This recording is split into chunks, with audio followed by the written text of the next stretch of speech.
Now vector अभी ना,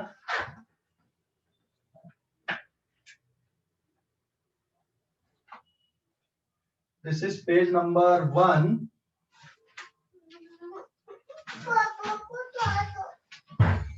कहाँ ऊपर कहाँ भारत किसका पता नहीं, देख रहे हैं। Now the topic is vector. और हाँ, थोड़ा मैं लेट तक लूंगा क्लास ना तुम्हारी हर दिन। अभी अपन 15-15, 20-20 मिनट अभी थोड़ा एक्स्ट्रा क्लास लेते चलेंगे टाइमिंग के साथ में, तो तुम्हारा जल्दी कवर हो जाएगा, है ना। Hello hello. Yes sir, okay sir. हर दिन Yes, मैं sir. थोड़ा एक्स्ट्रा टाइम लूंगा अभी मैं तुम्हारे। ठीक है, स्टार्ट करते हैं। वेक्टर, जब अपन ने यूनिट एंड डायमेंशन पढ़ रहे थे तो मैंने वहां पे फिजिकल क्वांटिटी के क्लासिफिकेशन बताया था, that is scalar and vector. तो अब जो वेक्टर फिजिकल क्वांटिटी होती हैं, किनको बोलते हैं अपन? तो वेक्टर का मतलब ऐसी फिजिकल क्वांटिटी जिसमें मैग्नीट्यूड भी होता है और डायरेक्शन भी होता है, उनको क्या बोला जाता है? वेक्टर बोला जाता है। Sir, magnitude means physical quantity which have magnitude and direction, which have magnitude and direction, उनको क्या बोलेंगे? वेक्टर। लेकिन मैग्नीट्यूड और डायरेक्शन अकेला बोलने से कोई फिजिकल क्वांटिटी वेक्टर नहीं बनती है। अभी मैग्नीट्यूड किसको बोलते हैं वो भी एक्सप्लेन करूंगा। Also follow vector algebra. Vector algebra को फॉलो करना चाहिए। सिर्फ मैग्नीट्यूड और डायरेक्शन अकेला होने से कोई फिजिकल क्वांटिटी वेक्टर नहीं बनती है। अब जैसे एग्जांपल देखो, यहाँ पे मैग्नीट्यूड और डायरेक्शन की अगर अपन बात करें, सपोज हमने डिस्प्लेसमेंट सीखा हुआ है कि डिस्प्लेसमेंट किसको बोलते हैं। जैसे मान लो ये कोई स्ट्रेट रोड अपन ने लिए, यहाँ पे this is any straight road, और इस स्ट्रेट रोड में अभी यहाँ कहीं पे कोई पार्टिकल है या आप कोई ऑब्जेक्ट इमेजिन कर लो, this is their initial position, और ये यहाँ तक पहुंच रही है car, this is their final position. तो ये यहाँ से यहाँ तक का इसका डिस्प्लेसमेंट हो गया, और ये जो डायरेक्शन है this is west and this is east here. तो एस इज दियर डिस्प्लेसमेंट, यहाँ पे दिस इज डिस्प्लेसमेंट, और ये डिस्प्लेसमेंट सपोज कितना है, यहाँ पे 10 मीटर का डिस्प्लेसमेंट है। तो लिखोगे कैसे आप? डिस्प्लेसमेंट वेक्टर, ये सिंबल होता है वेक्टर का। अभी मैं बताऊंगा कि इसको रिप्रेजेंट कैसे करते हैं। तो अभी मैं सिंपल लिख दे रहा हूं। डिस्प्लेसमेंट को आप क्या बोलोगे? S is 10 metre and this is along east, ये ईस्ट की तरफ है। या फिर आप बोलोगे फ्रॉम वेस्ट टू ईस्ट, या आप इसको बोलोगे वेस्ट से ईस्ट की तरफ, या अलोंग ईस्ट। और अगर मान लो आपने इसको एक्स एक्सिस मान लिया है, तो आप क्या बोल सकते हो? अलोंग पॉजिटिव एक्स डायरेक्शन भी आप बोल सकते हो। तो ये बोलने के अलग अलग तरीके हो गए यहाँ पे, है ना, डायरेक्शन को बोलने के, कि अलोंग ईस्ट डायरेक्शन, या फ्रॉम वेस्ट टू ईस्ट, या फिर आप उसको क्या लिख दे रहे हो वहां पे? फ्रॉम वेस्ट टू ईस्ट, या फिर अलोंग पॉजिटिव एक्स डायरेक्शन, आप ये सब बोल सकते हो। तो इतना जो पोर्शन है यहाँ पर, ये किसको रिप्रेजेंट करता है? डायरेक्शन को रिप्रेजेंट करता है। और ये जो पार्ट इसका दिस इज 10 मीटर, ये किसको रिप्रेजेंट करता है? उसके मैग्नीट्यूड को रिप्रेजेंट करता है। तो displacement is a vector quantity. अब मैं वेक्टर के एग्जांपल्स यहाँ पे लिख दूं आपके लिए। जैसे डिस्प्लेसमेंट हो गया, वेलोसिटी, एक्सीलरेशन, फोर्स एक्सेट्रा, ये वेक्टर क्वांटिटी है। तो स्केलर क्या होते हैं, वेक्टर क्या होते हैं? फिजिकल क्वांटिटी का क्लासिफिकेशन अपन ने ऑलरेडी किया हुआ है। तो यहाँ पे ये 10 मीटर क्या हो गया? मैग्नीट्यूड हो गया। और ये जो पोर्शन हमने लिखा यहाँ पे, ये किसको शो कर रहा है? यहाँ पे डायरेक्शन को शो कर रहा है। तो ऐसी फिजिकल क्वांटिटी जिनको डिफाइन करने के लिए मैग्नीट्यूड की भी जरूरत है, डायरेक्शन की भी जरूरत है, और वो फिजिकल क्वांटिटी अगर वेक्टर अलजेब्रा को फॉलो करती हैं तो ऐसी फिजिकल क्वांटिटी को क्या बोला जाता है, वेक्टर बोला जाता है। देखो current is a scalar, current में मैग्नीट्यूड भी होता है और डायरेक्शन भी होता है, but current is a scalar, ध्यान रखना। यहाँ पे मैं एक नोट लिख दूं, इलेक्ट्रिक करंट इज स्केलर। इसमें मैग्नीट्यूड भी है, डायरेक्शन भी है, लेकिन ये स्केलर है। क्यों है? क्योंकि ये वेक्टर अलजेब्रा को फॉलो नहीं करता है। समझ गए? समझ गए इतना? मैग्नीट्यूड क्या होता है, डायरेक्शन क्या होता है, displacement follow the vector algebra, और वेक्टर अलजेब्रा क्या, वो अपन पढ़ने वाले, वेक्टर अलजेब्रा ही पढ़ने वाले बेसिकली अपन पूरा यहाँ पे। ठीक है, तो ये हो गया, इसका एक पार्ट हो गया मैग्नीट्यूड, और ये वाला पार्ट क्या हो गया, इसका डायरेक्शन हो गया। अभी कोई डाउट है तो पूछो जल्दी से, है कोई डाउट क्या? हेलो, कोई डाउट है क्या? हेलो, कोई डाउट है बेटा इस पे, डिस्कशन पे? No sir. ठीक है, स्क्रीनशॉट लो इस पेज का, इस पेज का स्क्रीनशॉट ले लो जल्दी से।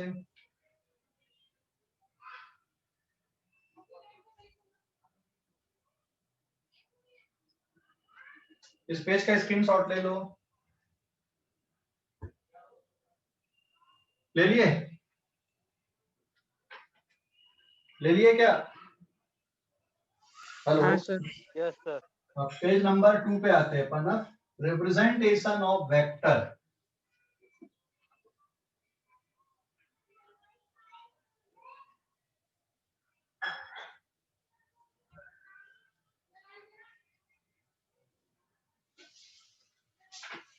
Page number 2, representation of vector. ठीक है,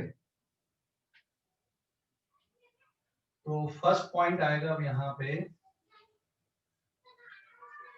रिप्रेजेंटेशन ऑफ वेक्टर। वेक्टर को रिप्रेजेंट कैसे करते, एक सिंबॉलिक एंड एक ग्राफिकल। तो फर्स्ट आएगा यहाँ पे सिंबॉलिक। सिंबॉलिक रिप्रेजेंटेशन कैसा होता है, जैसे ये वेक्टर ए है, या फिर वेक्टर ए है, या वेक्टर ए बी है, वेक्टर पी है, वेक्टर एक्स है, ठीक है, एक्सेट्रा। आप इस तरह से क्या करते सर ये हैं? जो एरो अपने शो के वेक्टर को शो करता है क्या? हाँ, अगर कहीं पे आपको ऐसा लिखा है कि ए, तो ये वेक्टर ऐसे आप लिखोगे, जैसे ये सिंबॉलिक होता है, ऐसे ही बनाते हैं। जैसे एग्जांपल में आपने लिखा, मान लो डिस्प्लेसमेंट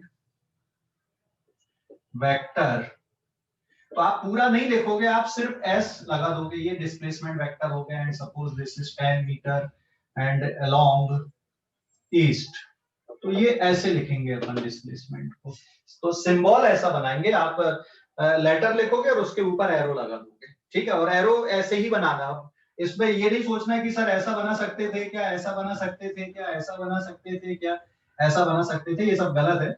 मैथमेटिशियंस ने इस तरह से उसका नोटेशन बताया है कि ऐसे ही नोट करना आपको, या इस तरह से ड्रॉ करना है, ठीक है।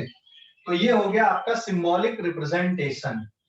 ए भी लिख दो, पी क्यू लिख दो, है ना, जो भी आपको लिखना, this is P Q vector etcetera, ऐसा। तो ये सिंबॉलिक हो गया।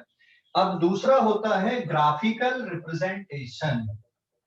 ग्राफिकल, तो ग्राफिकल रिप्रेजेंटेशन, जैसे ये डिस्प्लेसमेंट वेक्टर 10 मीटर आपने लिखा अलोंग ईस्ट की तरफ, तो इसी को मैं ड्रॉ कर दूं यहाँ पे।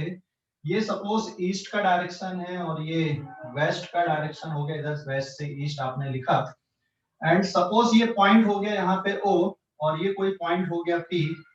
यहां से लेकर एक एरो ड्रॉ करोगे O से लेकर P तक की, तो ये डिस्प्लेसमेंट वेक्टर हो गया, और आप यहाँ पे 10 मीटर ऐसा लिख सकते हो। तो this is the displacement vector. ये ग्राफिकल रिप्रेजेंटेशन होता है। तो ग्राफिकल रिप्रेजेंटेशन में दो पार्ट हैं, एक एरो आ रही है यहाँ पे। तो ग्राफिकल रिप्रेजेंटेशन का मतलब क्या हो गया, this is directed line segment. Directed line segment is called graphical representation here। जैसे यहाँ पे दिख रहा आपको, और ये जो पॉइंट है जहां पे एंड हुआ, this is known as terminus point. इसको आप टर्मिनस पॉइंट बोलोगे या फिर आप इसको हेड बोलोगे। टर्मिनस पॉइंट या फिर आप इसको क्या बोल दोगे, हेड।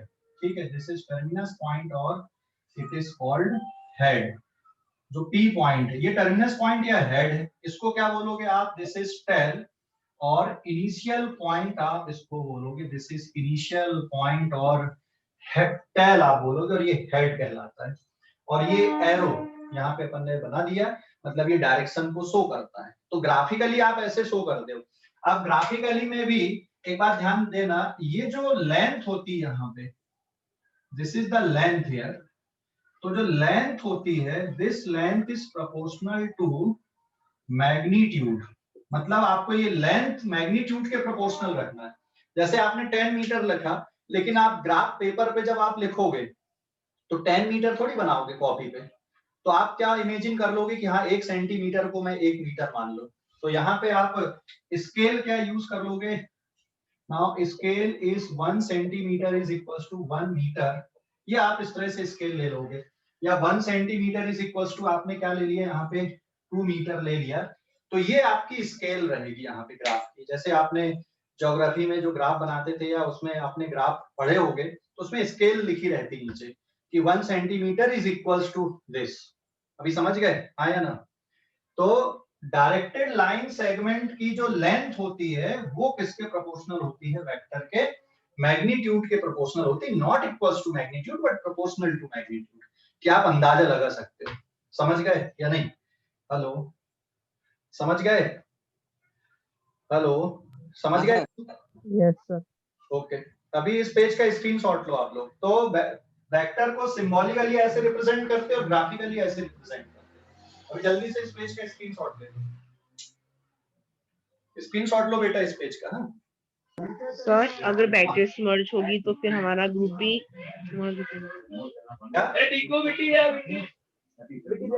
सर बैचेस मर्ज होंगे एक वीक बाद तो हमारा ग्रुप भी एक हो जाएगा क्या?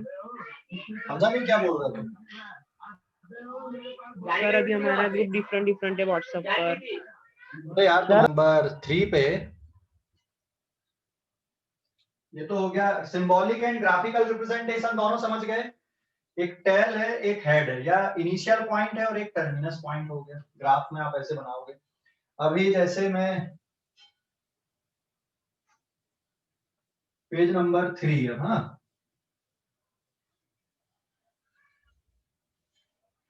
जैसे पेज नंबर 3 में अपन ग्राफिकल रिप्रेजेंट करते हैं यहाँ पे। This is page number 3। जैसे एक एग्जांपल मैं ले रहा हूँ बेटा, ड्रॉ द वेक्टर। ठीक है, एक वेक्टर आपने लिया F1। F1 is equal to 10 newton along east. और एक वेक्टर आपने लिया F2। F2 is 15 newton 37 degree north of east.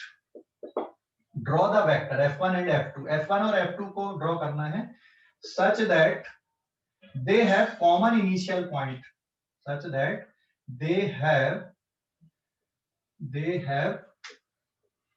common initial point। दोनों के इनिशियल पॉइंट एक जैसे, मतलब आपको एक ही ग्राफ में दोनों को ड्रॉ करना है। तो ये कैसे ड्रॉ करोगे? F1 इक्वल्स टू 10 न्यूटन है, इसको ईस्ट की तरफ बनाना है। F2 इक्वल्स टू 15 न्यूटन है, 37 डिग्री नॉर्थ ऑफ ईस्ट है। ठीक है, तो नॉर्थ ऑफ ईस्ट का मतलब क्या हुआ? नॉर्थ ऑफ ईस्ट मतलब दिस इज फ्रॉम ईस्ट से नॉर्थ की तरफ, आपको ऐसे पढ़ना है। ठीक है, या नॉर्थ टू ईस्ट लिखता तो फिर डायरेक्ट नॉर्थ से ईस्ट पढ़ते। तो आप ये वर्डिंग को ध्यान में रखना, ये बहुत इंपॉर्टेंट होते हैं डायरेक्शन के लिए, क्योंकि लिखे रहते तो आपको फिर वहां पे दिक्कत होती है। इसलिए मैं पहले ही बता दे रहा हूँ कि आप कैसे ड्रॉ करोगे, और मैं बिल्कुल वही बता रहा हूँ जो हमको फिजिक्स में जरूरत पड़ने वाली है। तो नॉर्थ ऑफ ईस्ट अगर ये आपको ड्रॉ करना है तो पहले तो आप ऐसा फ्रेम बनाना पड़ेगा। This is east, this is north and this is west and this is south. समझ गए? ये डायरेक्शन बना लिए, ये ओरिजिन ले लो आप यहाँ पे। अब आपको पहले 10 न्यूटन, तो स्केल लिखना पड़ेगा आपको। तो यहाँ पे आप क्या करोगे, now take 2 centimetre is equals to 1 newton. 2 centimetre को आपने 1 न्यूटन के बराबर यहाँ पे ले लिया। तो अगर आप ये ले रहे हो कि भाई 2 सेंटीमीटर 1 न्यूटन है, तो फिर आपको उसी के अकॉर्डिंग चलना पड़ेगा। तो मान लो ये 10 सेंटीमीटर इतना आपको दिख रहा है, तो O से लेकर P ये आपका बन गया F1 vector that is equals to 10 newton. अब यहाँ ईस्ट लिखने की जरूरत नहीं, ये तो डायरेक्शन दिखेगा आपको, समझ गए। तो इसका इनिशियल पॉइंट O है और टर्मिनस पॉइंट कौन सा है, P इसका टर्मिनस पॉइंट है। समझ सर एक और बार गए, समझाइए ना प्लीज। ठीक है, देखो अच्छे से ध्यान से सुनो। अभी F1 equals to 10 newton east बनाना है, कैसे ड्रॉ करोगे, कैसे ड्रॉ करोगे आप, क्वेश्चन समझ गए या नहीं? चलिए भी मिटा देता हूं मैं, ये सब मिटा दिया। यस सर समझ गए क्वेश्चन। क्वेश्चन समझ गए ना? तो अब ध्यान से सुनना। अभी तो आपको पहले तो डायरेक्शन बनाना पड़ेगा, ये east west north and south, ये हो गया ओरिजिन कॉमन पॉइंट। अब जब आपको यहाँ ड्रॉ करना भाई 10 न्यूटन, तो आप तो जब भी ड्रॉ करते हो तो आप स्केल यूज करते हो, तो स्केल में आपको स्केल लेना पड़ेगा। हालांकि जब हम ड्रॉ करते हैं आगे चल के तो हम ऐसा बार बार स्केल नहीं लिखते। तो आप यहाँ पे क्या करोगे, take 2 centimetre is equals to 1 newton. 2 centimetre को आप 1 न्यूटन मान लोगे, समझ गए या नहीं? और फिर यहाँ पे अगर ये 10 न्यूटन है तो आप 1 2 3 4 5, ये 2 4 6 8 और 10 ये सेंटीमीटर में, लेकिन आप लिखोगे नहीं ऐसा, आप ऐसा ले लिए यहाँ पे। तो फिर अब आप ड्रॉ कर दोगे, तो इसी पे क्योंकि ये ईस्ट की तरफ है, तो यहाँ पे आपने इनिशियल पॉइंट लिया और ये इस पॉइंट तक आप पहुंच गए, तो this is F1 vector equals to 10 newton, ऐसा लिख दोगे। समझ गए या नहीं? ये ड्रॉ हो गया आपका। सर हाँ। तो उधर ऐसा है ना, take 1 centimetre is equal to 2 newton. बोलना भाई, बैकग्राउंड म्यूजिक बंद कर दे पहले तो। सर उधर ऐसा है ना, take 1 centimetre is equal to 2 newton. ले सकते हो 1 सेंटीमीटर इक्वल्स टू 2 न्यूटन ले सकते हो, 2 सेंटीमीटर 2 ले सकते हो, 4 सेंटीमीटर 2 ले सकते हो, आपकी चॉइस है भाई। मैंने बस वैसे ही समझाने के लिए बताया है, समझ गए? मैंने सिर्फ एक्सप्लेन करने के लिए बताया है ना, ये आपकी मर्जी, आपको कैसे लेना है। क्लियर हो गया अभी कि नहीं? हेलो? Yes sir. हाँ, अब ये 15 newton 37 degree north of east, इसको कैसे बनाओगे? और इनिशियल कॉमन इनिशियल पॉइंट होना चाहिए, तो इसका इनिशियल पॉइंट भी यहीं पे आएगा F2 का। अब इसको कैसे ड्रॉ करोगे आप, इसको कैसे ड्रॉ करोगे? 37 डिग्री चाहिए ना, तो 37 डिग्री मतलब देख यहां से ऑफ ईस्ट मतलब ईस्ट से 37 डिग्री, ये ऐसे, so this is angle 37 degree. और ये पॉइंट O हो गया यहाँ पे, और आपने अगर 1 सेंटीमीटर इतना लिया है तो इसको 2 न्यूटन है, तो लगभग 7.5 सेंटीमीटर लेना पड़ेगा, मतलब इससे 1.5 गुना। तो ये ऐसे बनाओगे, अभी समझ गए? मतलब इतनी लेंथ आपको 10 दिखेगी और थोड़ा और बढ़ा देना, तो आपको लगे कि हाँ यार ये F2 वेक्टर है, ऐसा। This is F2 is equals to 15 newton. तो आप अब इस वेक्टर को ऐसे ड्रॉ कर दोगे। अभी समझ गए या नहीं? देख लो अभी अच्छे से, समझ गए? हेलो? हाँ, अब यहाँ पे ड्रॉ करते टाइम एक बात ध्यान रखना, अगर ये दिख रहा है आपको कि ये 10 है तो ये आपको 15 दिखना चाहिए, इसलिए मैंने ये लिखा है। अब कुछ बच्चे क्या करते हैं, ये भी 10 है और 15 को भी उसी लेंथ का बना देते हैं, तो जब आप सॉल्व करोगे तो फिर गड़बड़ होती है। इसलिए जब आप ग्राफ भी बनाओ या इस तरह से ग्राफिकल भी जब आप वेक्टर को रिप्रेजेंट करो या ड्रॉ करो, तो उसके लेंथ के अकॉर्डिंग, उसके मैग्नीट्यूड के अकॉर्डिंग आप ड्रॉ करो। तो take the length according to the magnitude, जैसे इसका मैग्नीट्यूड 10 है, इसका मैग्नीट्यूड 15 है, then take the length according to the magnitude. समझ गए या नहीं? हेलो? समझ गए या नहीं? Yes sir. तो बोलो भाई, take the length according to the magnitude, तो उससे क्या होगा, आगे हमको आसान रहेंगी चीजें। क्लियर हो गया अभी? तो दोनों की इनिशियल पॉइंटिंग जैसे थे और आपने ये ग्राफिकली ड्रॉ कर दिए। क्लियर हो गया या कोई डाउट है? क्लियर है। ओके, इस पेज का स्क्रीनशॉट लो जल्दी से, फिर आगे बढ़ते हैं अपना। इस पेज का स्क्रीनशॉट ले लो, इस पेज का स्क्रीनशॉट लो, ले लिए, ले लिए क्या? Hello, yes sir. Yes sir.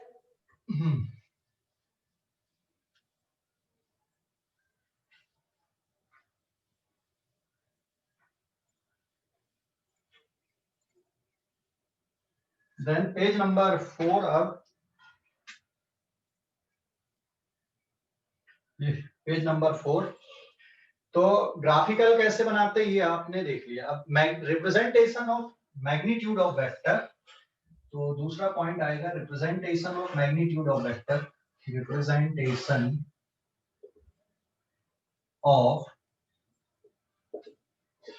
Magnitude of vector, representation of magnitude of vector. जैसे मान लो ये वेक्टर ए है, तो वेक्टर ए का मैग्नीट्यूड कैसे लिखोगे? जैसे let A be any vector, A कोई वेक्टर है, देन ए का आप मॉड लिख दोगे, ऐसा दोनों तरफ मॉड ले लोगे। इसको लिखेंगे क्या? सिंपल है, फिर ये हट जाएगा यहाँ पे, this is the magnitude of vector, it is always positive, it is always positive, ये हमेशा पॉजिटिव वैल्यू होती है मैग्नीट्यूड ऑफ वेक्टर। लेकिन वेक्टर कैन बी नेगेटिव, वो डायरेक्शन के कारण होता है।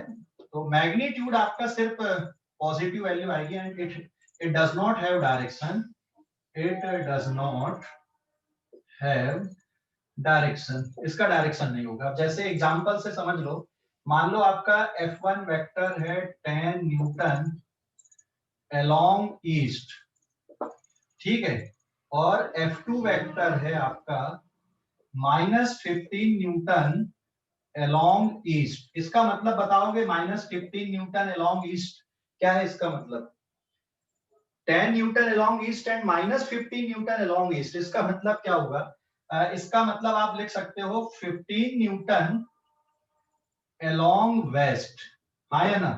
उल्टा डायरेक्शन आएगा ना, माइनस है तो। अरे समझ गए? Yes sir. हाँ, -15 न्यूटन अलोंग ईस्ट बोलो या 15 न्यूटन अलोंग वेस्ट बोलो, एक ही बात है। तो जब आप इसका मैग्नीट्यूड लिखोगे यहाँ पे कि भाई F1 का मैग्नीट्यूड कितना है, तो F1 का मैग्नीट्यूड सिंपल F आएगा एंड इट इज 10 न्यूटन। तो ये डायरेक्शन हटा देते, डायरेक्शन नहीं लिखते। और यहाँ पे जब आपको F2 का मैग्नीट्यूड लिखना है, दैट इज ओनली F2, तो यहाँ पे सिर्फ आप 15 न्यूटन लिखना। मतलब magnitude of vector is always positive, it does not have direction, it is a positive scalar, या फिर आप क्या बोल सकते हो, ये पॉजिटिव स्केलर होता है। मैग्नीट्यूड, किसी वेक्टर का मैग्नीट्यूड हमेशा पॉजिटिव स्केलर होता है। लिखने का ये तरीका है, कहीं पे अगर ऐसा लिखा गया है, इसका मतलब ये क्या कहलाता है? मैग्नीट्यूड ऑफ वेक्टर कहलाता है। समझ गए या नहीं? उसके साथ डायरेक्शन, डायरेक्शन लिखने की जरूरत नहीं होती है। तो अभी इस पेज का भी स्क्रीनशॉट ले लो आप लोग जल्दी से, इस पेज का स्क्रीनशॉट लो बेटा, ले लिए? Yes sir. अब पेज नंबर 5 पे अपन आते हैं। सर 2 मिनट सर, नहीं लेने का, वो लेने का ले जल्दी ले। हो गया सर।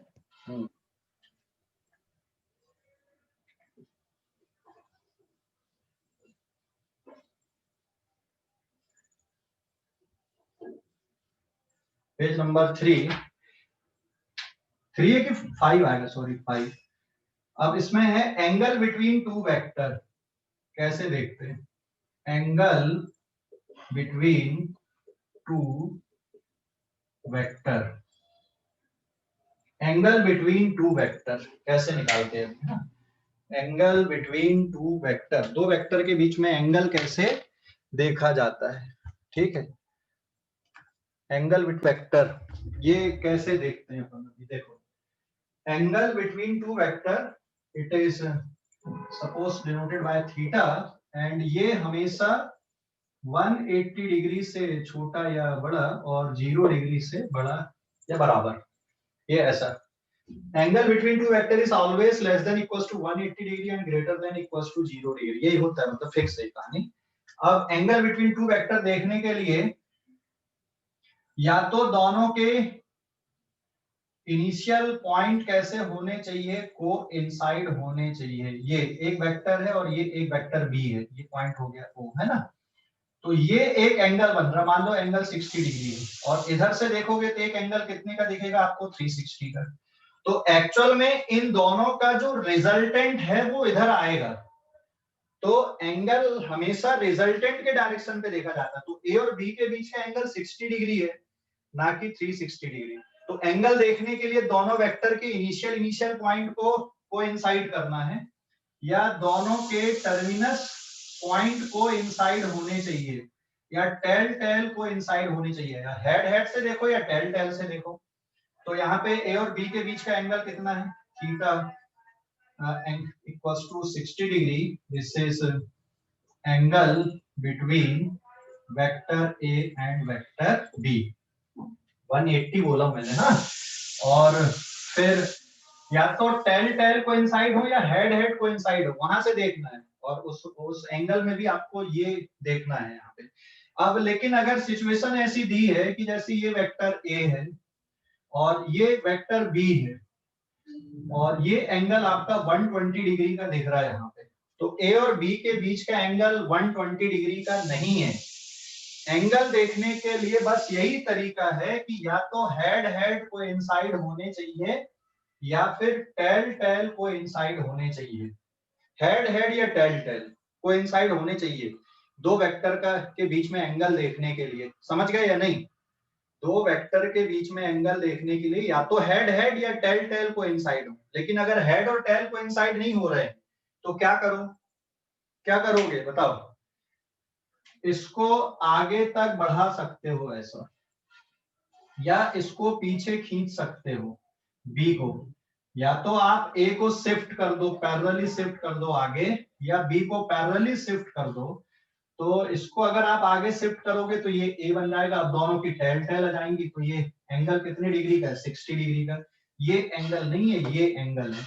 या इसको तुम पीछे खींच दोगे तो ये एंगल बनेगा, this is equals to 60 degree. तो यहाँ पे देख सकते हो टेल कोइंसाइड है, और अगर इधर से देख रहे हो तो हेड कोइंसाइड है। ठीक है ना? तो अगर सिचुएशन ऐसी है तो टेल या हेड मिलाकर ही चेक करना कभी भी। और ऐसा बन गया तो now shift the vector parallelly, vector को पैरेलली शिफ्ट कर दो, आगे की तरफ बढ़ा दो। तो किसी वेक्टर को अगर आप पैरेलली शिफ्ट करते हो, जैसे ये वेक्टर दिख रहा है आपको, तो अगर ये वेक्टर को आप ऊपर ले जा लो, या ऐसा ले जा लो, या ऐसा ले जा लो, तो वेक्टर नहीं बदलेगा। अगर रोटेट किए तुमने तो वेक्टर बदलेगा, अगर रोटेट किए तो बदलेगा, लेकिन पैरेलली कहीं पर भी स्पेस में शिफ्ट कर दोगे तो वेक्टर नहीं बदलेगा, ना तो उसका मैग्नीट्यूड बदलेगा, ना तो उसका डायरेक्शन बदलेगा। समझ गए? सो साहिल साहब बोलो बेटा क्वेश्चन। सर वो हमको कैसे पता चलेगा कि हेड कोइंसाइड और टेल कोइंसाइड है?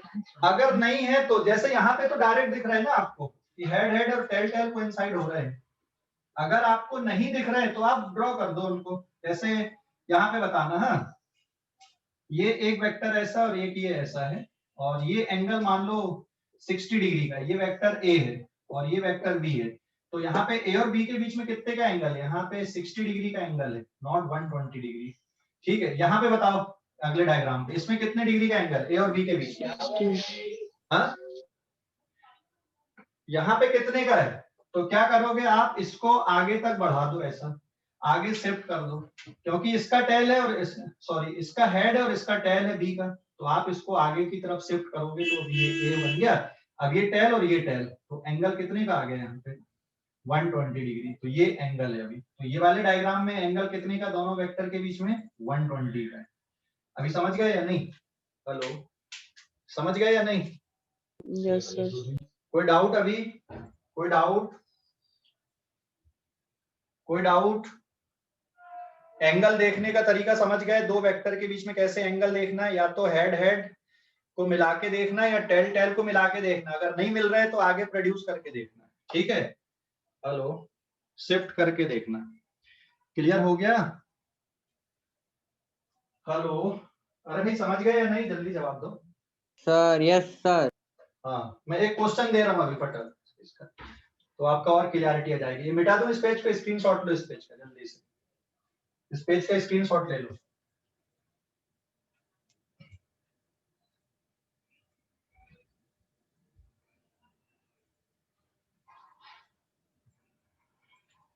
हो गया, मिटा दूं?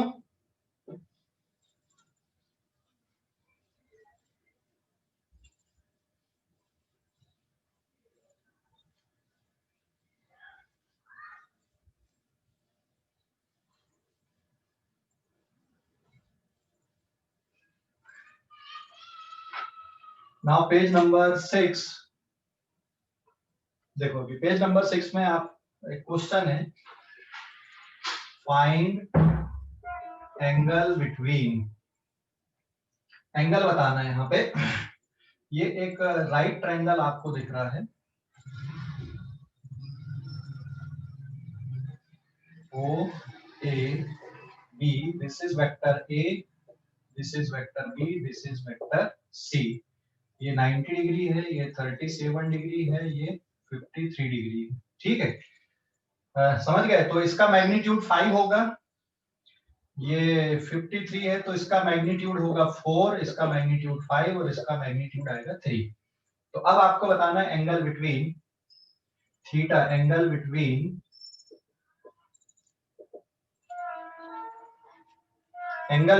ए एंड बी कितने का है? बताओ जल्दी से डायग्राम से। Angle between A and B,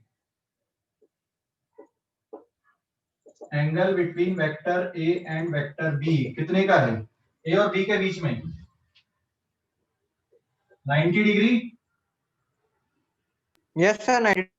okay, angle between vector A and vector C, A और सी के बीच में बताना है। 53. 53. गलत भाई, गलत। ये इसका नो सर, टेन नो है, सर, उसका 53 नहीं आएगा नहीं नहीं 53 नहीं है। सर। एक और सर, 1 मिनट। T minus 53। 147 नहीं sorry 137. 137, okay. Angle between B and C,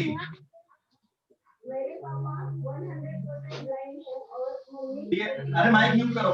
angle between B and C 37। Yes, it is 37 degree. अभी समझ गए या नहीं? समझ गए एंगल? सर 180 माइनस आएगा ना? इसमें काय को आएगा? इसमें टेल टेल दिख रहा है ना सीधे।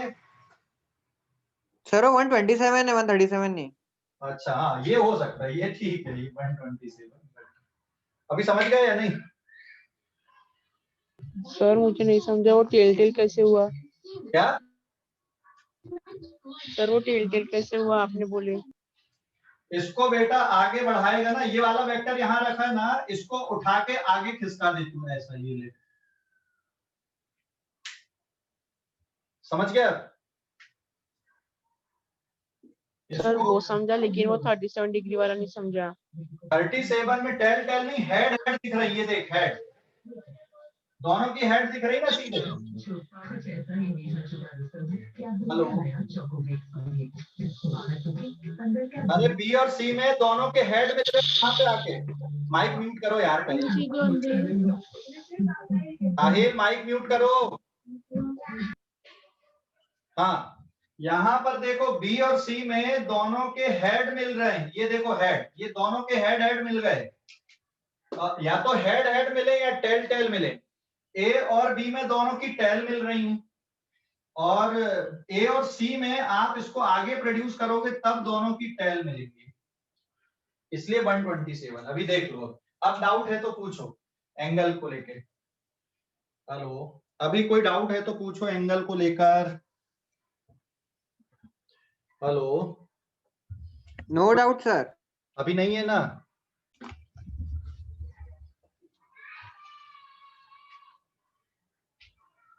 Then page number 7।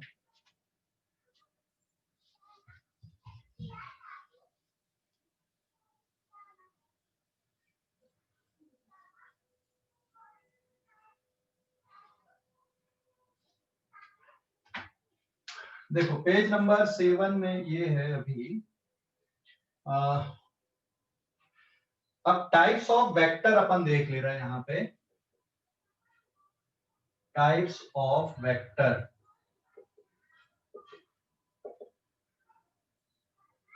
Types of vector सबसे पहले देख लेते हैं अपन इसमें।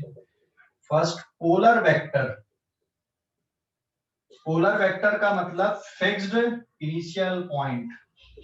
Fixed initial point.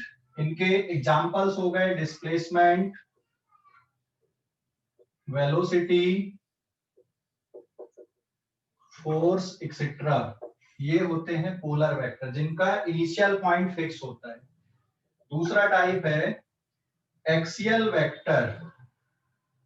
Axial vector does not have fixed initial point, does not have fixed initial point, जिनका इनिशियल पॉइंट फिक्स नहीं होता। Example angular displacement, angular displacement, angular velocity,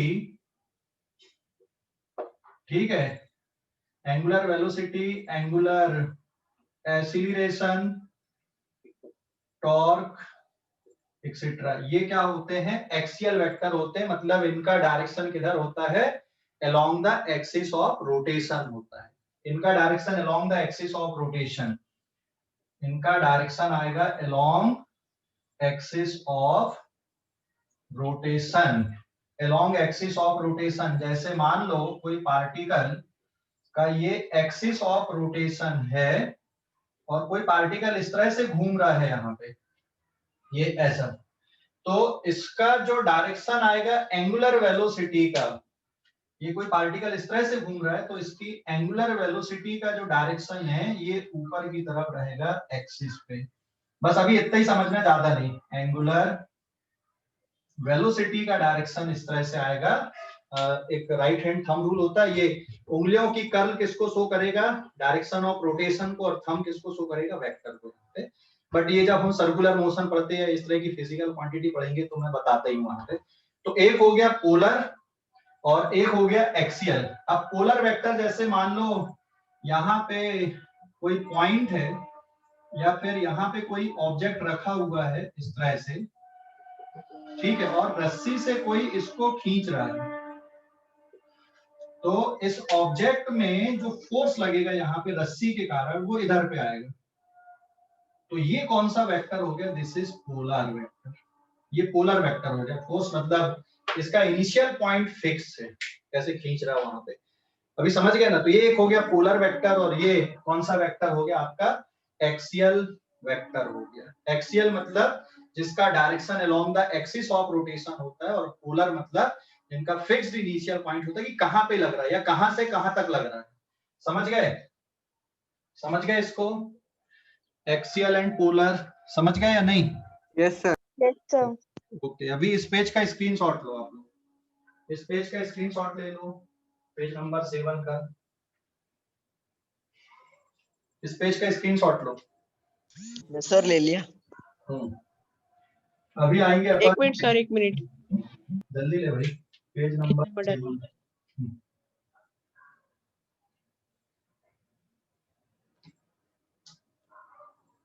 हो गया? हो गया ना? सर आपने अभी वो डायग्राम में क्या समझा है फोर्स और पोलर का? अरे ये फोर्स, ये पर्सन इस बॉक्स को खींच रहा है, तो फोर्स यहाँ पे लग रहा है रस्सी का ना, तो ये फिक्स इनिशियल पॉइंट है, इसलिए कौन सा वेक्टर? ये पोलर वेक्टर है। और ये एक्सिस पे रोटेट हो रहा है तो ये एक्सियल डायरेक्शन पे एंगुलर वेलोसिटी आएगी, तो ये एक एक्सियल वेक्टर है। बस अभी इतना ज्यादा नहीं समझना, इतना ही देखना। अभी एक एक्सिस की तरफ लगता है और इनका फिक्स इनिशियल पॉइंट होता है, तो जिनका फिक्स्ड इनिशियल पॉइंट है वो पोलर होते हैं, जिनका इनिशियल पॉइंट फिक्स नहीं है along the axis of rotation होते हैं, उनको आप एक्सियल वेक्टर बोलते हो। ठीक है, समझ गए? हेलो, समझ गए या नहीं? हेलो, अरे कुछ तो हाँ बोलिए। सर समझ गए। स्क्रीनशॉट ले लिए इस पेज का? ले लिया यस सर। सर। हाँ, एंड देन पेज नंबर 8। अब देखो, equal vector, parallel vector, unequal vector, negative vector. अब इसके और बहुत सारे टाइप हैं। अभी पेज नंबर 8, ठीक है, पेज नंबर 8। अब तीसरा टाइप आ गया आपका पैरेलल वेक्टर। तो पैरेलल वेक्टर किनको बोलोगे? अगर दो वेक्टर के बीच में एंगल 0 डिग्री का है तो क्या बोलोगे उसको? Parallel vector. समझ गए?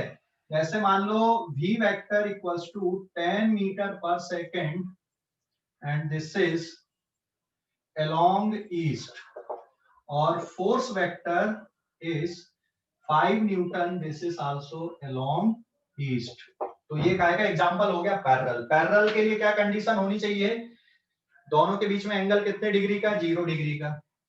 पैरेलल के बाद आपका आएगा इक्वल वेक्टर। इक्वल वेक्टर किसको बोलोगे? इक्वल वेक्टर आएगा, एक तो theta equals to 0 degree, also they represent same physical quantity, represent same physical quantity। Same physical quantity को भी बताएं और डायरेक्शन भी कैसा हो? एंगल भी 0 डिग्री का हो। जैसे v1 10 मीटर पर सेकेंड along east, और v2 is also 10 मीटर पर second, this is also along east, and v3 is equals to 5 meter per second, this is along east, and f vector is equals to 10 newton, this is also along east। इसमें बताओ कौन कौन से equal vector हैं? इनमें बताना कौन कौन से इक्वल दिख रहे हैं आपको? Sir v1 v2 v1 and v2। अच्छा, ये v1 v2 और f क्यों नहीं है equal? Sir distance sir sir उनका मैग्नीट्यूड सर मैग्नीट्यूड सेम नहीं है। मैग्नीट्यूड सेम नहीं है मतलब सेम फिजिकल क्वांटिटी नहीं है। ठीक है, तो दो वेक्टर इक्वल तभी होंगे जब वो उनके बीच में एंगल 0 डिग्री का होगा और उनका डायरेक्शन भी कैसा होगा? सेम होगा। ठीक है, अब आ जाएंगे अपन फोर्थ पॉइंट पे। पैरेलल, ये फोर्थ पॉइंट हो गया। Fifth point, anti parallel vector किसको बोलोगे? Anti parallel. Angle theta equals to 180 degree anti parallel हो गए। फिर नेगेटिव वेक्टर किसको बोलोगे?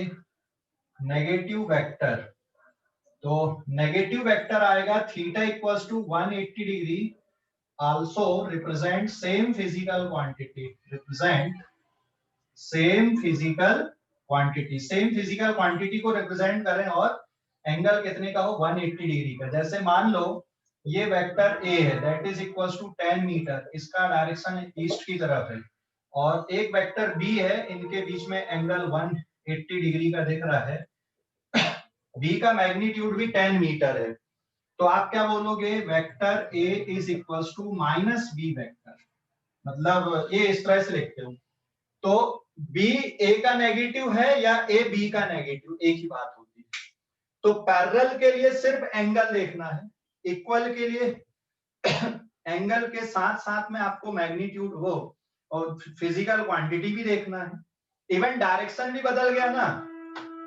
जैसे v3 का डायरेक्शन किधर है? v3 का मैग्नीट्यूड अलग है, v3 का मैग्नीट्यूड अलग है, इसलिए अनइक्वल है। और अगर मान लो यहाँ पे आपका 10 मीटर पर सेकंड रहता है और वेस्ट की तरफ होता है, कुछ एंगल होता है, तो भी अनइक्वल आता है। तो इक्वल वेक्टर तभी होंगे जब मैग्नीट्यूड भी सेम हो, डायरेक्शन भी सेम हो, also represent same type of physical quantity. समझ गए? एंटी पैरेलल एंगल 180 डिग्री का, आपको फिजिकल क्वांटिटी नहीं चेक करना है, आपको बस देखना है कि एंगल 180 डिग्री का है। नेगेटिव वेक्टर सेम टाइप की फिजिकल क्वांटिटी हो और 180 डिग्री का एंगल हो, तो नेगेटिव वेक्टर बन जाएगा। समझ गए या नहीं? समझ गए या नहीं? हेलो, अरे भाई समझ गए? देख लो अभी बोल रहे हैं। सर बट वो पैरेलल वेक्टर में उन दोनों के बीच का डिग्री 0 कैसा आया? पैरेलल में, अरे ये प्रॉपर्टी है। पैरेलल वेक्टर किसको बोलोगे? जिनके बीच में एंगल 0 डिग्री का, वो पैरेलल हो गया। समझ गया? Okay sir. हाँ, जैसे ये दो वेक्टर आपको ये दो वेक्टर आपको दिख रहा है यहाँ पे, कलर अलग अलग है ना, एक पिंक है और एक ये अलग फिजिकल क्वांटिटी मान लो ये अलग है, तो ये अनइक्वल हो गए। हाँ, सेम डायरेक्शन दिख रहा है तो पैरेलल है। मैग्नीट्यूड और उससे कोई लेना देना नहीं है। अगर एंगल 0 डिग्री का है तो वो पैरेलल है। एंगल 0 डिग्री और सेम फिजिकल क्वांटिटी, मैग्नीट्यूड भी सेम है, तो फिर क्या बोलोगे? इक्वल वेक्टर है। एंटी पैरेलल मतलब 180 डिग्री का एंगल बन गया, तो एंटी पैरेलल हो गया। नेगेटिव कब बोल दोगे? 180 डिग्री का एंगल है और सेम टाइप की फिजिकल क्वांटिटी है तो नेगेटिव वेक्टर बन जाएगा। समझ गए या नहीं? हेलो, समझ गए? हेलो, समझ गए? Yes sir. यस अभी सर। इस पेज का स्क्रीनशॉट लो आप लोग जल्दी से, इस पेज का स्क्रीनशॉट ले लो।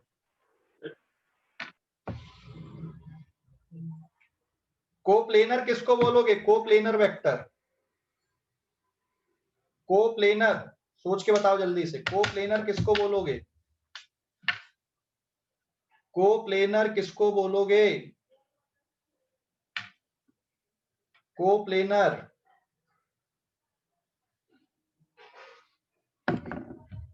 कोप्लेनर किसको बोलोगे बेटा? कोप्लेनर जिनका एक ही प्लेन है उनको कोप्लेनर बोल देंगे। नॉन कोप्लेनर जिनका जो एक प्लेन पे नहीं है वो नॉन कोप्लेनर हो गए। ठीक है, ले लिए स्क्रीनशॉट इस पेज का। अब मैं बहुत इंपॉर्टेंट बता रहा हूं, दैट इज यूनिट वेक्टर। अब हाँ, यूनिट वेक्टर के बारे में बता रहा हूं। हो गया क्या? Hello, yes yes sir. Sir.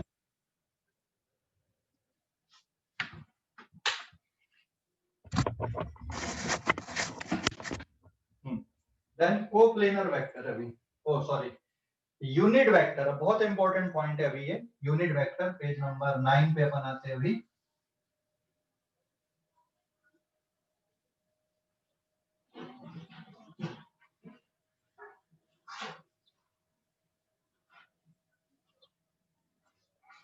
Page number 9,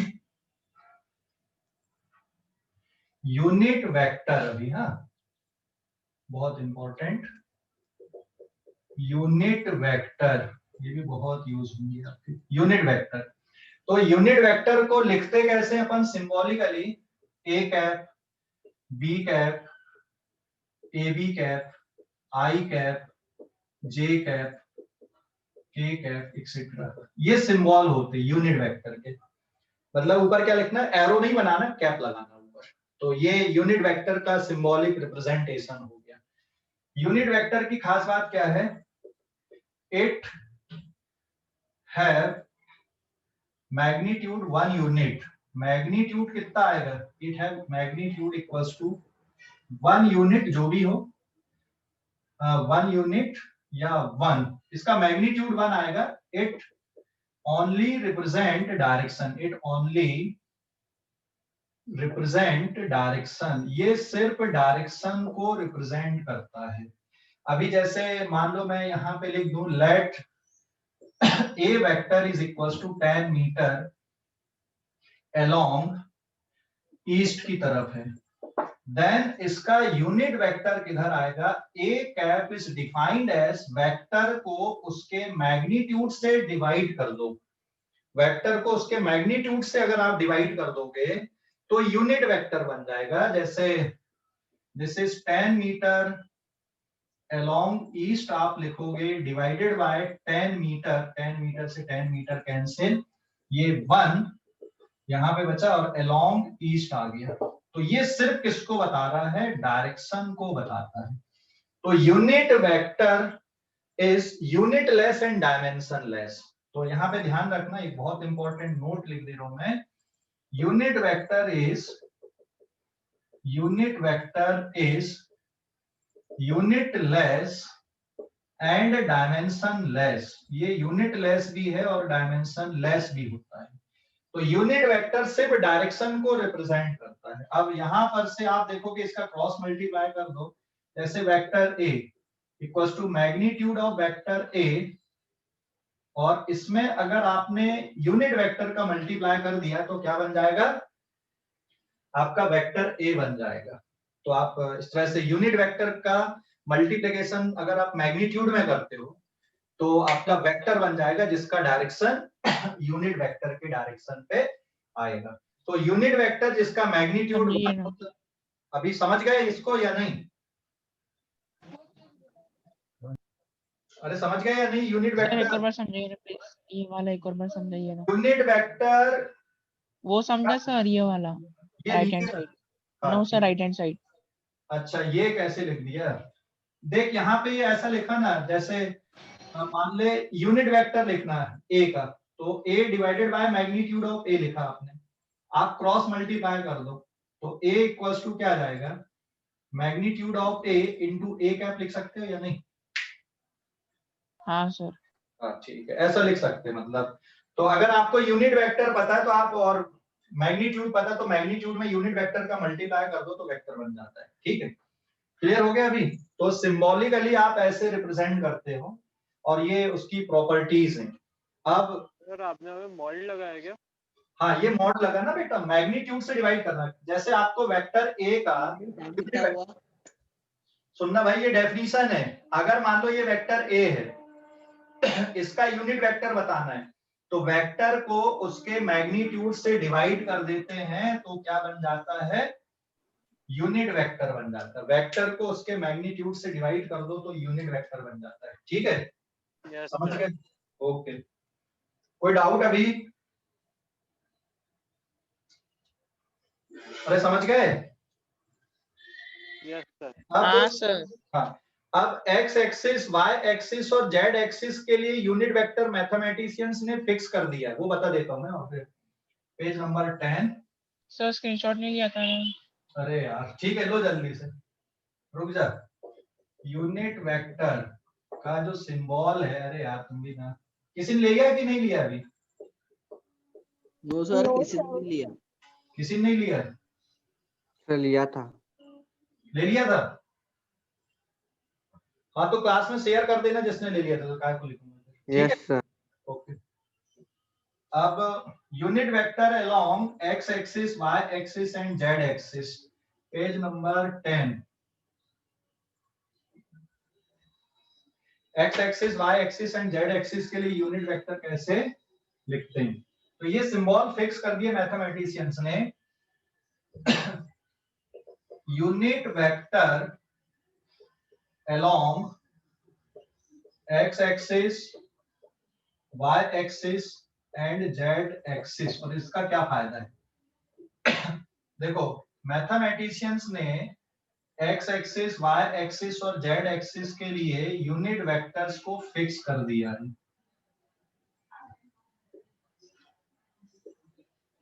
ये x एक्सिस हो गया इधर पे, इधर y एक्सिस हो गया मान लो, या इधर पे y ले लोगे तो इधर पे आप z एक्सिस ले लोगे।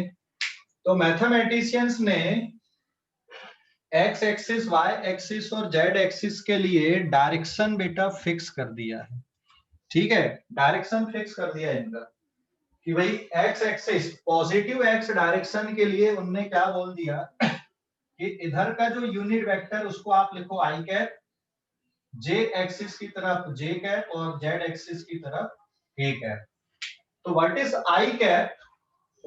i cap is unit vector along positive x direction. Positive x direction का यूनिट वेक्टर क्या आएगा? i cap. ये फिक्स है, ये फिक्स है, ये फिक्स है। ठीक है, अब जैसे आपने एग्जांपल लिखा, मान लो कि कोई वेक्टर है a equals to 10 metre along positive x direction लिखा गया है। तो आप इसको शॉर्ट फॉर्म पे 10 मीटर i कैप लिख दो। अगर आपने 10 मीटर i कैप लिख दिया है तो ये अंडरस्टूड है कि इसका डायरेक्शन किधर है? पॉजिटिव x डायरेक्शन पे है। तो आप इतना लंबा चौड़ा लिखने से बच जाते हो। ऐसे j cap, what is j cap? j cap is unit vector along y direction. Positive y direction. अभी समझ गए?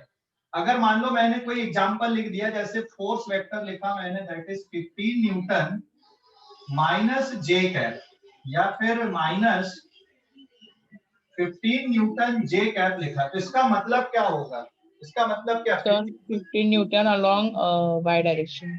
नेगेटिव y डायरेक्शन ना बेटा, माइनस साइन है ना। हाँ sir, negative y direction. 15 Newton along negative y direction. अभी समझ गए कि नहीं? तो ये मैथमेटिशियंस ने हाँ, i कैप, j कैप और k कैप को फिक्स कर दिया है कि पॉजिटिव x डायरेक्शन के लिए i cap, negative x direction के लिए minus i cap positive Y direction के लिए J cap and negative Y direction के लिए माइनस के कैप। अभी समझ गए? अरे भाई समझ गए या नहीं? यस सर, अच्छे से। अच्छे से समझ गए?